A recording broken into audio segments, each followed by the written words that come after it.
això era el preciós de la proposta, que era d'una essencialitat absoluta i alhora et permetia tu amb la imaginació viatjar a Copenhagen a finals del segle XIX. Costa molt pensar que la perla és underground, costa molt pensar que pots crear un teatre underground justament amb un teatre que fa 100 anys que existeix i com el de Sarrià. Arribes a Sarrià i veus uns actors forts a l'escenari explicant una història amb sensació de que no cal res més que això. Com pot ser que no tinguin a Barcelona sempre opcions d'aquest tipus, en el qual tu vas a veure un espectacle que estarà ben fet, que és rigorós i on l'escenografia no és important, on no necessites actors molt coneguts, no necessita res més que allò essencial. Realment la sensació de desplaçar-te cap a un nou espai que no és nou, però que sí que és nou en aquell circuit, fa descobrir un lloc i et fa trobar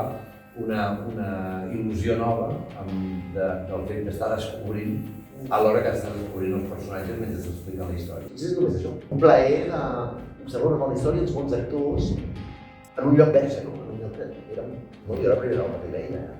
I aquesta sensació de trencar, no?